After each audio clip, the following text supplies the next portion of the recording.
बिस्मिल्लाहिर्रहमानिर्रहीम। अस्सलाम वालेकुम स्टूडेंट्स, उम्मीद है आप सब खैरियत से होंगे। हमने स्टार्ट किया हुआ था चैप्टर नंबर 1 की रिव्यू एक्सरसाइज 1B को। इसके question number 1 to question number 14 तक हमने सॉल्व कर लिए थे। आज हम करेंगे क्वेश्चन नंबर 15, 16 एंड 17 को। ओके जी, तो क्वेश्चन नंबर 15 है, Faheem got his car insured. Faheem अपनी कार का इंश्योरेंस करवा रहा है at a rate of 3% for 3 years. 3% के हिसाब से और कितने सालों में? 3 सालों के लिए इंश्योरेंस करवा रहा है अपने कार की। The worth of his car is, car की जो अमाउंट है यानी कि वर्थ है, प्राइस है, वो है 8,50,000। Find the total amount. Total amount हमने फाइंड करनी है पेड एज प्रीमियम, जो वो प्रीमियम पे करेगा। प्रीमियम का मतलब होता है हर साल बाद वो इंश्योरेंस की जितनी भी अमाउंट पे करेगा, इंश्योरेंस कंपनी को जितनी भी अमाउंट पे करेगा वो हमने फाइंड करनी है। If the rate of depreciation, depreciation का रेट अगर 10% की बनो। अब ये डेप्रिसिएशन क्या होती है? डेप्रिसिएशन का मतलब है कि कोई भी चीज़ हम बाय करते हैं, कोई कार वगैरह, तो कुछ सालों बाद उसकी अमाउंट जो है कम होती चली जाती है, ओरिजिनल प्राइस से उसकी अमाउंट गिरती चली जाती है। जैसे हम कोई मोबाइल बाय कर रहे हैं, तो अगर उसका कोई लेटेस्ट मॉडल मार्केट में आ जाता है तो वो पुराने वाले मॉडल की जो प्राइस डाउन हो जाती है, या कुछ सालों बाद वैसे भी उनकी प्राइस डाउन होना शुरू हो जाती है। इस तरह कार का भी सेम यही सीन है कि अगर कोई नया मॉडल आया तो पुराने वाले मॉडल की कुछ प्राइस डाउन हो गई, या अगर उसको लिए हुए कुछ टाइम हो गया है तो जैसे जैसे वो यूज़ होती चली जाती है उसकी प्राइस में कमी आती चली जाती है। तो ये जो कमी है, डेप्रिसिएशन का रेट है, वो 10% है पर ईयर। हर साल के हिसाब से कार में कितनी कमी आएगी? 10% कमी आएगी। ओरिजिनल रेट से 10% वो कम होती चली जाएगी हर साल। पहले साल तो 8,50,000 ही उसकी प्राइस होगी, अगले साल यानी कि दूसरे साल 10% कम हो जाएगी, यानी कि कम हो के यानी कि 7 लाख कुछ अमाउंट बन जाएगी। जो उससे अगले साल है यानी कि तीसरे साल में मज़ीद कम हो जाएगी। ठीक है, तो जब हम ये क्वेश्चन सॉल्व करेंगे आपको इस चीज़ की समझ में आ जाएगी। अब 3 सालों के लिए प्रीमियम पे करना है ना, क्योंकि 3 सालों के लिए कार की इंश्योरेंस है, तो 3 ईयर्स का हम कर लेंगे। तीनों सालों का जब हम प्रीमियम फाइंड कर लेंगे, उसको लास्ट में ऐड कर लेंगे, तो हमारे पास टोटल प्रीमियम आ जाएगा जी। तो क्वेश्चन नंबर 15 के सॉल्यूशन को देख लेते हैं। इससे पहले हम इस तरह के क्वेश्चंस को पहले एक्सरसाइजेस में सॉल्व कर चुके हैं, तो अगर आपने इनको डिटेल से समझना है तो आप प्रीवियस जो वीडियोस हैं वो आप देख सकते हैं। तो यहाँ पर जो जो वैल्यूज़ गिवन थी वो हमने लिख ली हैं। वर्थ ऑफ कार यानी कि कार की जो अमाउंट थी, वर्थ थी, कीमत थी, वो 8,50,000 थी। इंश्योरेंस का रेट 3% था। कितने टाइम के लिए इंश्योरेंस थी? 3 ईयर्स के लिए। एंड डेप्रिसिएशन गिवन है 10%। अब हमने बारी बारी प्रीमियम फाइंड करना है। तो अब यहाँ पर आप देखें कि पहले साल तो कार की अमाउंट वही रहेगी जिस अमाउंट में उसको ख़रीदा गया है, यानी कि 8,50,000। तो पहले साल जो हम प्रीमियम पे करेंगे वो 8,50,000 में से ही पे करेंगे। तो फर्स्ट प्रीमियम हम फाइंड कर लेते हैं कि फ़र्स्ट प्रीमियम हमने कितना पे करना है। तो प्रीमियम हमने पे कितना करना है, किस रेट के हिसाब से? 3% के हिसाब से। तो 3% ऑफ 850,000 यानी कि 8,50,000, यानी कि 8,50,000 का 3% हमने देना है। तो ऑफ का मतलब है आपने मल्टीप्लाई करना है, परसेंटेज को ख़त्म करके डिवाइड करना है 100 से, क्योंकि परसेंटेज का मतलब होता है 100। तो जब हम परसेंटेज को ख़त्म करते हैं तो 100 से डिवाइड करते हैं, और जब हम परसेंटेज फाइंड करते हैं तो 100 से मल्टीप्लाई करते हैं। ये चीज़ आप याद रखिएगा। तो यहाँ पर हमने क्या किया, मल्टीप्लाई कर दिया 8,50,000 से। अब यहाँ पर ये 2 ज़ीरोज़ इन 2 ज़ीरोज़ को कैंसिल कर रहे हैं। यहाँ पर आपके पास 8,500 यानी कि 8,500 बच गया, एंड ऊपर आपके पास बच गया है 3 मल्टीप्लाई 8,500। 3 मल्टीप्लाई होगा 8,500 से, तो हमारे पास 25,500 आ जाएगा। यानी कि पहले साल जो हमने प्रीमियम यानी कि पहले साल की जो किस्त पे करनी है वो 25,500 पे करनी है। अब हम देख लेते हैं कि दूसरे साल में कितनी पे करनी है। तो यहाँ पर हमें जो एक नेक्स्ट चीज़, दूसरी चीज़ गिवन थी वो डेप्रिसिएशन रेट गिवन था, यानी कि 1 साल के बाद जब कार के अमाउंट में जो कमी आएगी वो 10% आएगी। तो हम सबसे पहले देख लेते हैं कि कार की जो दूसरे साल की प्राइस है कम होने के बाद कितनी रहेगी, और कमी कितनी होगी? 10% होगी। तो डेप्रिसिएशन हम सबसे पहले फाइंड कर लेते हैं, डेप्रिसिएशन आफ्टर 1 ईयर, यानी कि 1 साल बाद कार की अमाउंट में कितनी कमी आई। तो 10% थी, 10% की जगह हमने क्या किया, 100 से डिवाइड कर दिया, मल्टीप्लाई कार की जो ओरिजिनल अमाउंट थी। ठीक है, अब यहाँ पर 2 ज़ीरोज़ इन 2 ज़ीरोज़ कैंसिल कर देंगे। 10 मल्टीप्लाई होगा 8,500 से, 100 से, तो हमारे पास 85,000 आ जाएगा। यानी कि पहले साल कार की अमाउंट कितनी कम हो गई? 85,000 कम हो गई। तो जब 85,000 कम हो गई तो कितनी अमाउंट बच गई? 7 लाख तो कितने की वो हो गई, 7,65,000 की, यानी कि 8,50,000 की थी, जब उसमें कमी हुई 85,000 की, वही हमने कमी माइनस कर देनी है, ठीक है। तो प्राइस 1 साल के बाद कितने हो जाएंगे, 7,65,000। ओरिजिनल अमाउंट में से आपने इस डिप्रिसिएशन को जो आपने फाइंड किया वो माइनस करोगे, तो आपके पास जो दूसरे साल कार की अमाउंट हो जाएगी 1 साल के बाद, दूसरे साल में जो कार की अमाउंट हो जाएगी वो कम होके कितनी रह जाएगी, 7,65,000। तो अब आपने जो सेकंड प्रीमियम पे करना है वो इस अमाउंट में से पे करना है, ठीक है। अब हम क्या करेंगे, सेकंड प्रीमियम फाइंड कर लेंगे। सेकंड प्रीमियम अगेन हमने प्रीमियम 3% के हिसाब से पे करना है, 3% की जगह हमने डिवाइड कर दिया 100 से मल्टीप्लाई। अब कार की अमाउंट कितनी है, 7,65,000। अगेन हमने क्या करना है, सिंप्लीफाई कर लेना है, जीरो से जीरोस को कैंसिल कर दें, एंड यहाँ पर आपके पास 76,650 बच जाएगा। तो ऊपर आपके पास 3 था, 3 मल्टीप्लाई होगा इस वैल्यू से, आपके पास 22,950 आ जाएगा। ये आप मल्टीप्लाई करके चेक कर सकते हैं, यानी कि सेकंड प्रीमियम जो हमने पे करना है वो 22,950 पे करना है। ओके जी, तो नेक्स्ट हमने फाइंड करना है, दो तो प्रीमियम हमने फाइंड कर लिए, तीसरा प्रीमियम फाइंड करने के लिए हम देख लेते हैं कि तीसरे साल में कार की अमाउंट कितनी होगी। तो पहले साल में तो ओरिजिनल जितनी अमाउंट थी उतनी ही रही, दूसरे साल में 10% कम हो गए, 7,65,000 होगी। अब देखते हैं कि तीसरे साल यानी कि 2 साल के बाद, डेप्रिसिएशन आफ्टर 2 ईयर्स, 2 साल के बाद यानी कि तीसरे साल में कार की अमाउंट कितनी रहेगी। तो दूसरे साल में 7,65,000 थी, तो मज़ीद इसमें जब 10% कमी होगी तो 2 साल के बाद कितनी कार की अमाउंट रह जाएगी, तो वो हम फाइंड करने के लिए अगेन वही 10% ऑफ। अब हमने क्या करना है, 7,65,000 में से मल्टीप्लाई करना है, क्योंकि दूसरे साल के बाद, दूसरे साल में कार की अमाउंट कम हो गए, 7,65,000 हो गई थी। तो हम क्या करेंगे, अगेन डेप्रिसिएशन का रेट 10% था, 10% की जगह हमने 100 से डिवाइड कर दिया, मल्टीप्लाई दूसरे साल की जो कार की अमाउंट थी वो लिख ली। 2 जीरो से 2 जीरोस को कैंसिल कर दें, 10 मल्टीप्लाई होगा इस वैल्यू से, तो हमारे पास क्या आ जाएगा, 76,500। तो 2 साल के बाद कार की अमाउंट यानी कि तीसरे साल में कार की अमाउंट कितनी कम हो गई, 76,500 मज़ीद कम हो गई। तो ये जो कमी हुई है मज़ीद कमी, उसको दूसरे साल वाली प्राइस में से फिर से माइनस कर देंगे, तो प्राइस आफ्टर सेकेंड ईयर यानी कि 2 साल के बाद तीसरे साल में कितनी प्राइस रह जाएंगी, यहाँ पर हमारे पास आ जाएगा 6,88,500। यानी कि आपने जो दूसरे साल की जो कार की अमाउंट थी उसमें से ये जो डेप्रिसिएशन हुई थी 2 साल के बाद वो माइनस कर देनी है, जो कि हमने फाइंड की थी 76,500। या आप माइनस करोगे 6,88,500 आ जाएगा।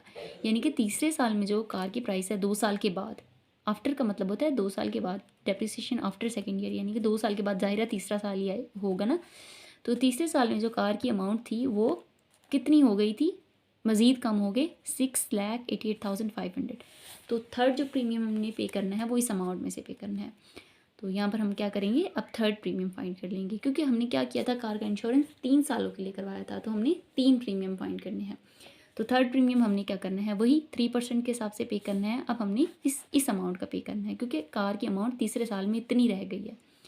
तो अगेन 3% की जगह हमने 100 से डिवाइड कर देना है एंड मल्टीप्लाई कर देना है इस अमाउंट से। अब हमने क्या करना है, इन 2 जीरोस को कैंसिल कर देना है। अब ऊपर हमारे पास 3 एंड मल्टीप्लाई 6,885 आ जाएगा।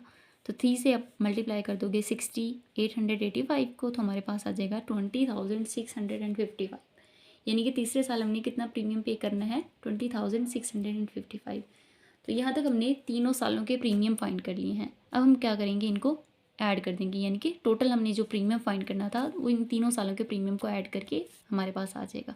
तो पहले साल का हमने कितना फाइंड किया था, 25,500, और दूसरे साल का हमने कितना फाइंड किया था, 22,950, एंड तीसरे साल का हमारे पास आ गया था 20,655। तो हमने क्या किया, टोटल प्रीमियम फाइंड करने के लिए इन तीनों प्रीमियम को ऐड कर दिया, हमारे पास आ गया 69,105। यानी कि टोटल जो हमने 3 सालों में जो प्रीमियम पे करना है वो 69,105 पे करना है। तो ये हमारा आंसर आ जाएगा। ठीक है, ये क्वेश्चन थोड़ा सा लॉन्ग है, थोड़ा सा ट्रिकी है, बट अगर आप इसको स्टेप बाय स्टेप समझ के करेंगे तो ये इतना खासा डिफ़िकल्ट नहीं है, ठीक है। तो कोशिश कीजिएगा आप इसको समझने की, एंड अगर आप इसको स्टेप बाय स्टेप फॉलो करेंगे तो काफ़ी आसान ही है। ओके जी, नेक्स्ट क्वेश्चन की तरफ मूव करते हैं। Question number 16, Aslam started a business with ₹35,000 35,000 में बिज़नेस स्टार्ट कर रहा है असलम। आफ्टर 3 मंथ, 3 मंथ के बाद अकरम ज्वाइन कर लेता है उस बिज़नेस को, और वो कितनी इन्वेस्टमेंट करता है 4,000 की। आफ्टर 6 मंथ, 6 महीनों बाद असगर इन्वेस्ट कर लेता है। असगर आ जाता है उसी सेम बिज़नेस में, और वो कितना इन्वेस्ट करता है 5,000। At the end of year, साल के आखिर में, दे अर्न अ प्रॉफिट, उनको प्रॉफिट होता है कितना 1620, यानी कि 1620 रुपये का साल के आखिर में प्रॉफिट हो रहा है। Find the share of each, अब हमने हर एक का शेयर फाइंड करना है। अब यहाँ पर आप देखें सबसे ज़्यादा इन्वेस्टमेंट है असलम की, और ज़्यादा टाइम भी असलम ने लगाया, क्योंकि साल के स्टार्ट में असलम ने बिज़नेस स्टार्ट कर दिया। 3 महीने बाद अकरम ने ज्वाइन किया, यानी कि 9 महीने अकरम ने किया। ठीक है, 3 महीने बाद ही आया ना वो। और जो असकर है वो 6 महीने बाद आया, यानी कि असकर ने मज़ीद जो आगे बचे हुए 6 महीने हैं उसमें उसने असकर ने इन्वेस्टमेंट की। एंड इन्वेस्टमेंट भी सबसे ज़्यादा असलम की है, अकरम की 4,000 है एंड असकर की 5,000 है। तो हमने ये जो प्रॉफिट हुआ है उसी हिसाब से सबको शेयर करना है। ज़ाहिर है जिसकी इन्वेस्टमेंट ज़्यादा है, टाइम ज़्यादा है, उसको ज़्यादा मिलेगा, जिसकी इन्वेस्टमेंट कम है, टाइम कम, उसको कम मिलेगा। तो इस हिसाब से हमने इसको इन्वेस्टमेंट को शेयर करना है हर एक में। ओके जी, तो क्वेश्चन नंबर 16 के सॉल्यूशन को देख लें। प्रॉफिट हमें कितना हुआ था 1620 का। इस क्वेश्चन को सॉल्व करने के लिए हमने क्या करना है, इस तरह से रेशोज़ बना लेनी है। जो जितने भी मेंबर्स हैं उनकी इस तरह से रेशोज़ बना लेनी है। असलम, अकरम एंड असकर। असलम की इन्वेस्टमेंट 35,000 थी, अकरम की 4,000, असकर की 5,000। अब असलम ने कितने महीने के लिए इन्वेस्टमेंट की थी, पूरे साल के लिए, यानी 12 महीनों के लिए। अकरम 3 महीनों बाद आया था, यानी कि 9 महीनों के लिए अकरम की इन्वेस्टमेंट थी। और असकर 6 महीनों बाद आया था, तो उसकी 6 महीनों के लिए इन्वेस्टमेंट थी। 6 तो चले गए, बाकी के 6 महीनों के लिए असगर की इन्वेस्टमेंट थी।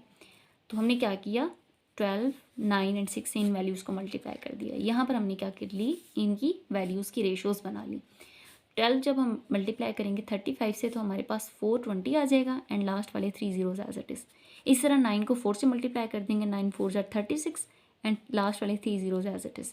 6 को 5 से मल्टीप्लाई कर देंगे 30 एंड लास्ट वाले ज़ीरोज़ एज इट इज़। तो अब हमें क्या करना है, इन रेशोज़ को सिंप्लीफाई कर लेना है। ठीक है, सबसे पहले हम क्या करेंगे, इन ज़ीरोज़ को ही ख़त्म कर देंगे। तीनों में 3 ज़ीरोज़ एक जैसे थे तो ख़त्म हो जाएंगे। आपने ये नहीं करना इस ज़ीरो को भी ख़त्म कर लेना है। यहाँ पर तो 3 ही है ना, ठीक है, यहाँ पर 4 हैं, यहाँ पर भी 4 हैं, बट यहाँ तो 3 ही है ना, तो 3 3 सबके कैंसिल हो गए। अब यहाँ हमारे पास 420, यहाँ 36 एंड यहाँ 30 बच गया। मज़ीद किसी एक टेबल पे ही इनको आपने कैंसिल करना है या डिवाइड करना है, ये नहीं कि 2 को ही कर देना है और तीसरे को रहने देना है। तो तीनों किसी एक टेबल पे ही डिवाइड हों तभी आपने इनको कैंसिल करना है। यहाँ पर आप देखें 2 के टेबल पे ये सारे डिवाइड हो सकते हैं इजीली।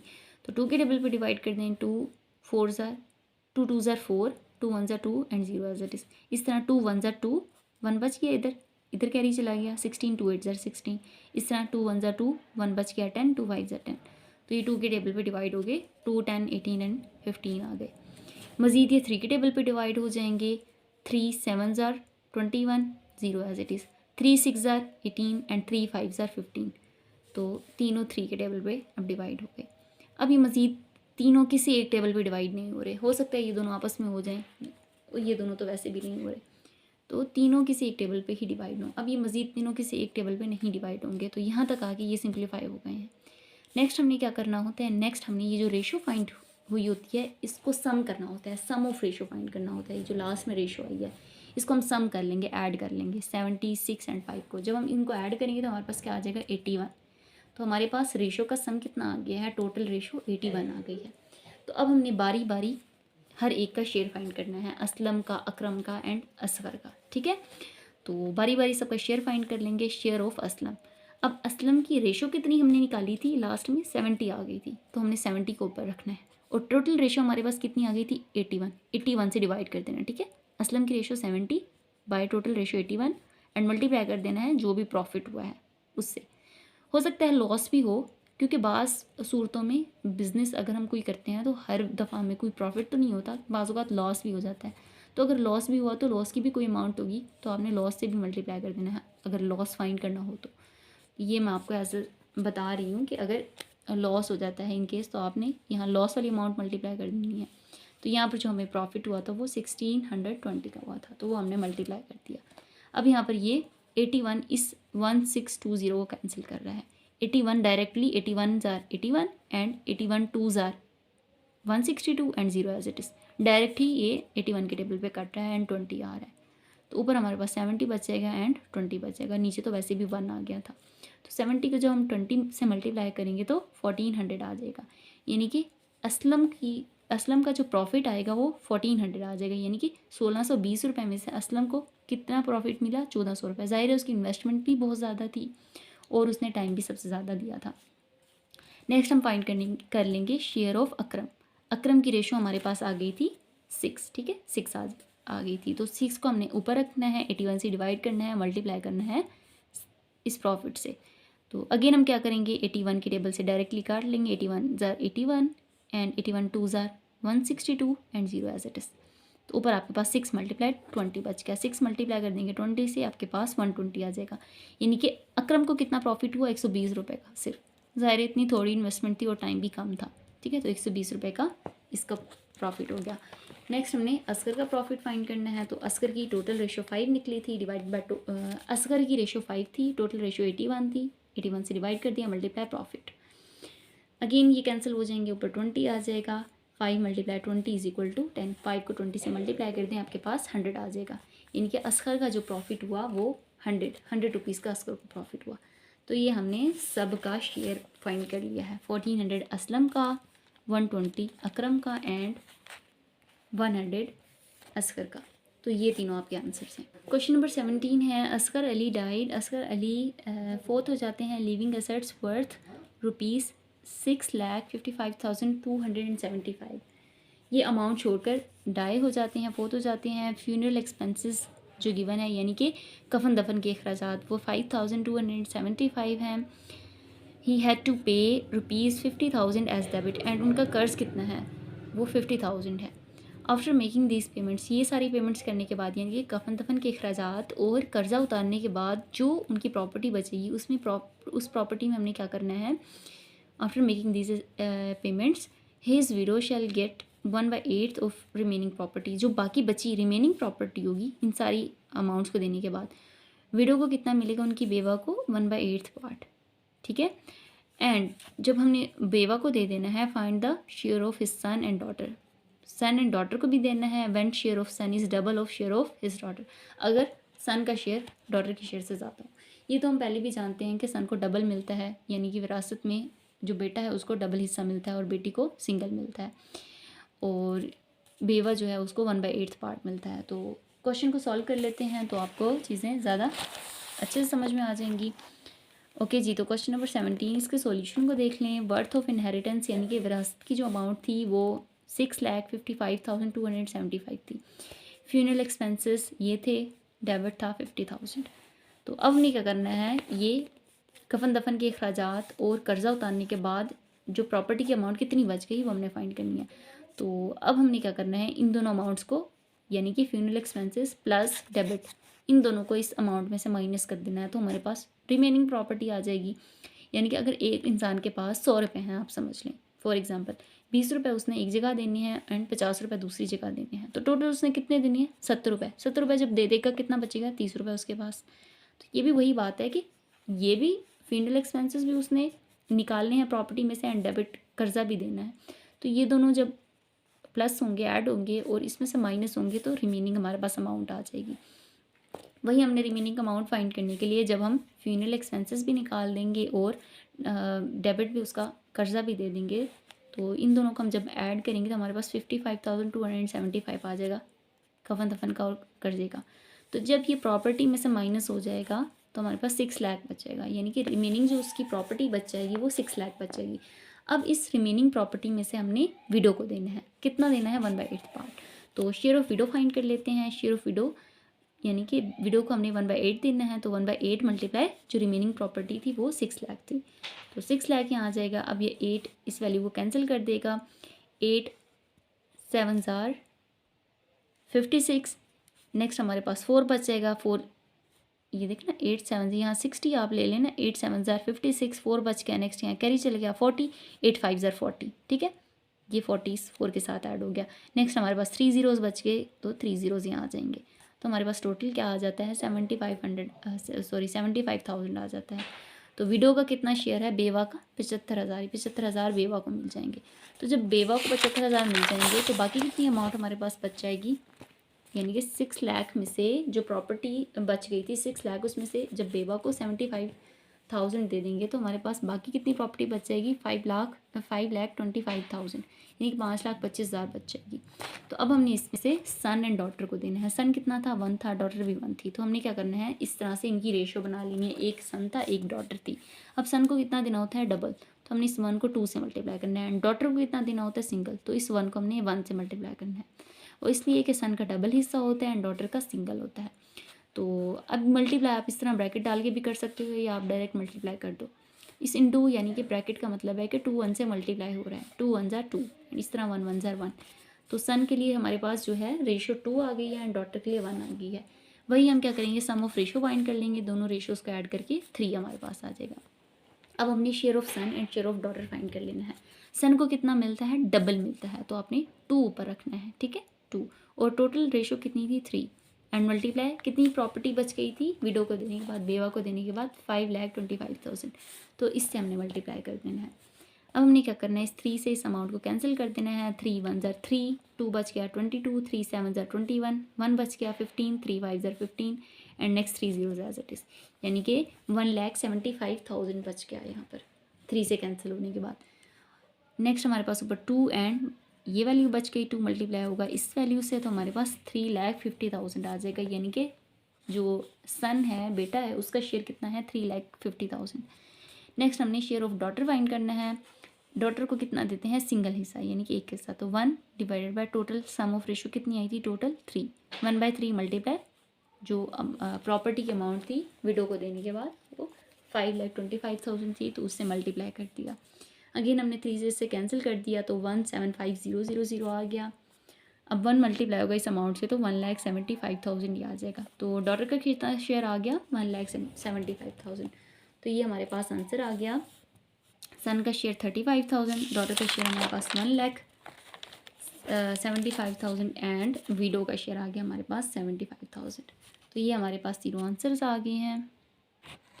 ओके जी, तो आज हमने किया है एक्सरसाइज रिव्यू एक्सरसाइज 1B के क्वेश्चन नंबर 15, 16 एंड 17 को। उम्मीद है आपको क्वेश्चंस की समझ में आई होगी, वीडियो भी पसंद आई होगी। वीडियो पसंद आई हो तो वीडियो को लाइक कर दें, अपने दोस्तों के साथ शेयर करें, मेरे चैनल को सब्सक्राइब करें। ओके जी, अल्लाह हाफिज़।